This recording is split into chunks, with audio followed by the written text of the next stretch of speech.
তিনি একজন ভারতীয় বাঙালি চলচ্চিত্র অভিনেত্রী, যিনি মূলত হিন্দি চলচ্চিত্রে কাজ করেন।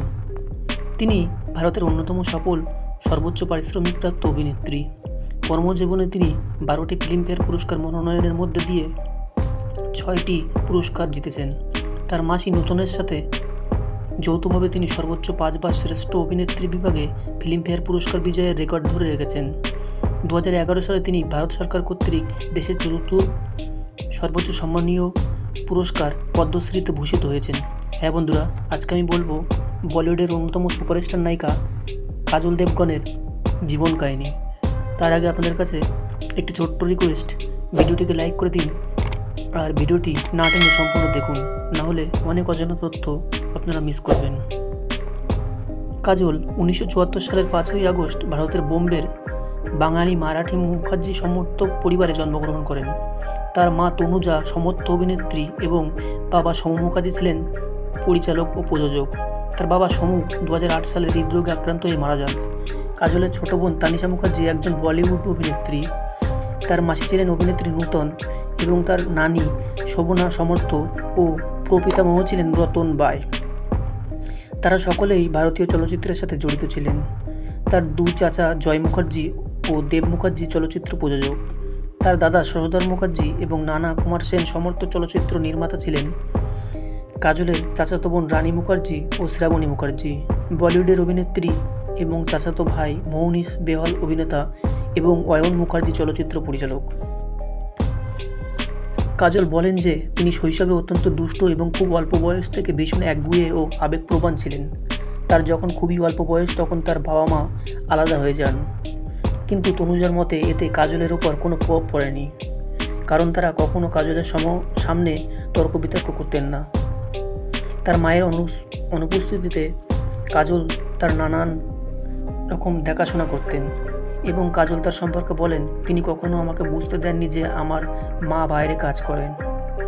কাজলের ভাষ্যমতে তার মা তাকে খুব অল্প বয়সেই স্বাধীন চেত মনোভাবের অধিকারী করে তোলেন। দুটি ভিন্ন সংস্কৃতিতে বেড়ে ওঠা কাজল তার মায়ের দিক থেকে মহারাষ্ট্রীয় দরকারবাদ এবং বাবার দিক থেকে বাঙালি মেজাজ পেয়েছেন। কাজল পঞ্চগণের saint Joseph convent boarding school পড়াশোনা করেন। পাশাপাশি তিনি নৃত্যসহ বিভিন্ন অতিরিক্ত কার্যক্রমে অংশ নিতেন।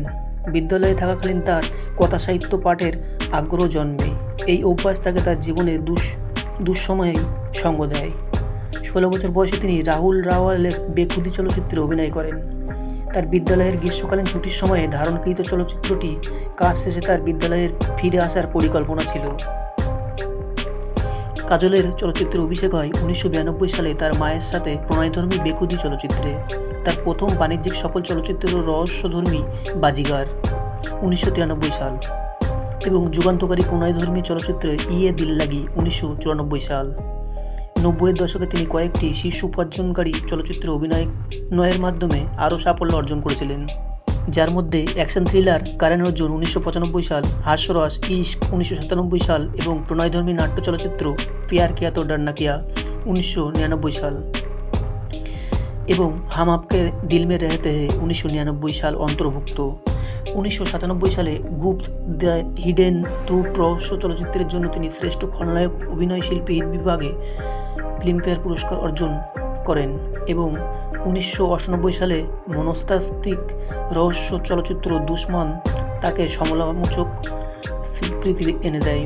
1995 সালে প্রণয়ধর্মী নাট্য দিলওয়ালে দুলহানিয়া লে যায়েঙ্গে চলচ্চিত্রে আই পরিবারের কন্যা।